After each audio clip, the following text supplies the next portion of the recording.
बिस्मिल्लाहिर्रहमानिर्रहीम। अस्सलामुअलैकुम वीवर्स, कैसे हैं आप सब लोग। उम्मीद करती हूँ खैरियत से होंगे।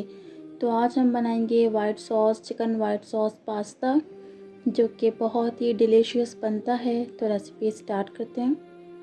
तो एक बाउल के अंदर हम ले लेंगे 1 टेबलस्पून लहसुन अदरक का पेस्ट और 1 टीस्पून रेड मिर्च powder, half tea spoon salt, 1 teaspoon oregano, half tea spoon black pepper, 1 teaspoon दही, और इनको अच्छी तरीके से मिक्स कर लेंगे। और अगर आप हमारे चैनल पर न्यू हैं तो चैनल को सब्सक्राइब कर दीजिए, क्योंकि फ्री है। वीडियो पसंद है तो लाइक करिएगा और कमेंट करके ज़रूर बताइएगा आपको आज की रेसिपी कैसी लगी। तो यहाँ पर हम चिकन का पीस जो है ऐड कर देंगे और उसको अच्छी तरीके से मसाले में जो है उसे मिक्स कर लेंगे। तमाम मसाला जो है अच्छी तरीके से चिकन पर लग जाए। तो इस तरीके से मसाले को अच्छी तरीके से हाथ से या कैसे भी जैसे आपको सूटेबल वैसे आप लगा सकते हैं चिकन पर अच्छी तरीके से।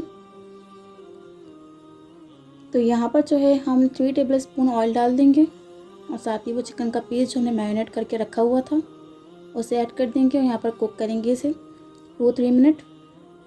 तो यहाँ पर इसको पलट लेते हैं, देखें इस तरीके से, और ये बहुत अच्छे तरीके से पक जाएगा। तो इसी ऑयल के अंदर हम जो है एक प्याज काट के ऐड कर देंगे और साथ ही 2 कैप्सिकम यानी शिमला मिर्च, और इनको इसी ऑयल के अंदर अच्छी तरीके से कुक करेंगे ताकि जो ऑयल है जो मसाला है वो भी हमारे वेजिटेबल्स के ऊपर अच्छी तरीके से लग जाएगा और वेजिटेबल अच्छी तरीके से कुक हो जाएंगे। तो हाफ़ फ्राई करेंगे, ज़्यादा फ्राई नहीं करना है हमने। तो यहाँ पर जो है इसको अच्छी तरीके से 2-3 मिनट के लिए हम अच्छी तरीके से इसी तरीके से इसको लाइट फ्राई कर लेंगे।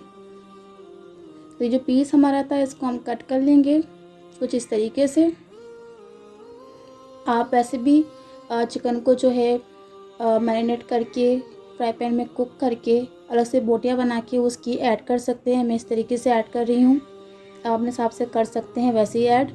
तो यहाँ पर हम बटर डाल देंगे, एक बटर का यूज़ करेंगे और इसको अच्छी तरीके से मेल्ट होने देंगे। तो जब ये मेल्ट हो जाएगा तो हम इसमें इसका जो वाइट सॉस है वो हम बना रहे हैं। तो ये बहुत ही अच्छा और मज़ेदार बनता है। तो यहाँ पर जो ये मेल्ट हो गया है। तो यहाँ पर हम चॉप किया हुआ लहसुन ऐड कर देंगे, उसको थोड़ा सा कुक करेंगे, फ्राई नहीं करना है ताकि ये जो कच्चापन जो इसका है वो ख़त्म हो जाए। तो यहाँ पर ऐड कर देंगे 2 टेबलस्पून मैदा और इसको अच्छी तरीके से मिक्स कर लेंगे। तो मिक्स करने के बाद ये कुछ इस तरह होगा, इसमें आपको घबराना नहीं है। तो यहाँ पर जो है हम दूध ऐड कर देंगे, आधा किलो दूध है, और इसको अच्छी तरीके से मिक्स करेंगे। मिक्स होने के बाद ये कुछ इस तरीके से हो जाएगा सॉस की सूरत में, गाढ़ा थिकनेस देखें इसकी। तो यहाँ पर जो है हम ऐड करेंगे मसाले। तो 1 टीस्पून ऑरिगेनो ऐड कर देंगे, इसका पाउडर है ये।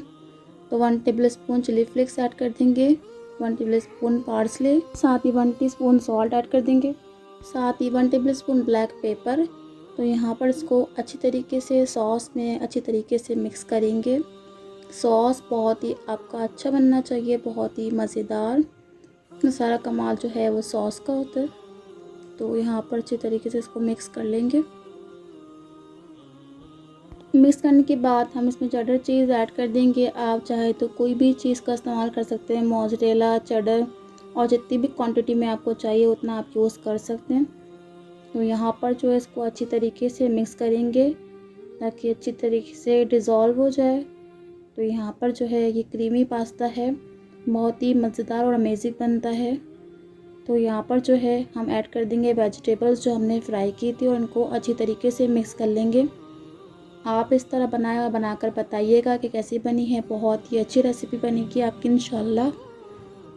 तो यहाँ पर ऐड कर देंगे पेनी पास्ता। पास्ता पहले ही हमने बॉईल कर लिया था। अच्छा, जब पास्ता आप बॉईल करें तो बॉईल करने के बाद जब आप छन्नी में इसको डालेंगे तो जो उसका गर्म पानी होगा ना वो तो ऑलरेडी ये गरम होगा, वरना फिर ये और ज़्यादा कुक हो जाएगा। तो आप इसमें ठंडा पानी ऐड कर दें ऊपर से ताकि कि आपस में मिक्स ना हो।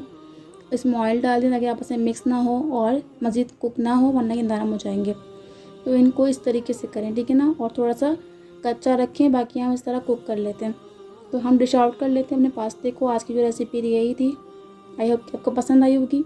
तो आज की हदीस बात जो मैंने आपके साथ शेयर करनी है तो वो ये है, रसूलुल्लाह सल्लल्लाहु अलैहि वसल्लम ने फरमाया, दुनिया गुजर रही है जबकि आखिरत आ रही है।